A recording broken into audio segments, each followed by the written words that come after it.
Birodarlarim, qabr azobi faqat kofirlarga ekan deb o'ylab qolmaylik. Chunki shunday gunohi kabiralar borki, ularni qilgan kishi uchun qabr azobi va'da qilingan, hatto u musulmon bo'lsa ham. Bu haqida payg'ambarimizdan kelgan hadisda Rasululloh sallallohu alayhi vasallam aytdilar: Men bir bahaybat kishini ko'rdim. U yerda yotgan bir kishining boshiga katta toshni otib majag'lab tashladi. Keyin tosh dumalab ketdi. Bahaybat kishi esa yana borib tosh olib keldi. Yerda yotganning boshi esa yana o'z holiga qaytib qoldi. Bu hodisa takror va takror bo'laverdi. Keyin farishtalar: Siz ko'rgan yerda yotgan kishi namozni ataylab uxlab qolardi. Shuning uchun Alloh unga shunday qabr azobini berdi deyshti. Aytingchi, bugun qanchadan qancha musulmonlar uxlab qolish tugul umuman namoz o'qimaydilar. Rasululloh davom ettirib aytdilar: Menga bir kishi ko'rsatildi. U o'tirgan bo'lib, orqasida boshqa bir kishi turardi. Orqada turgan kishi o'tirgan kishining yuzini bir qismini og'zi burniga qo'shib temir changak bilan yulib olardi. Ikkinchi qismini yulishga kirishganida esa narigi qismi yana o'z holiga qaytib qolardi.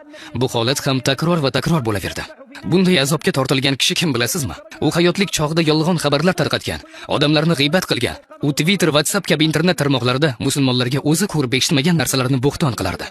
Ha, mana shunday kimsa uchun ham azob bor, hatto u musulmon bo'lsa ham. Payg'ambarimiz sollallohu alayhi vasallam shuningdek yana ikki kishini ko'rdilar.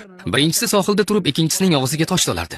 Ikkinchisi esa og'zidagi toshni qonli daryoning narigi qirg'og'iga suzib borib tashlardi. Bu hodisa ham takrorlanardi. Qonli daryoda u sohildan bu sohilga og'zida tosh tashib yurgan kishi kim bilasizmi? U hayotlik chog'ida ribodan tanavvul qilgan kishidir. Bugun o'zini o'zi bu kredit emas, bu shunchaki arzimagan foizga berilayotgan aksiya deb aldayotgan kishilar bor-ku, ana o'shalar. Nima deb o'ylaysizlar?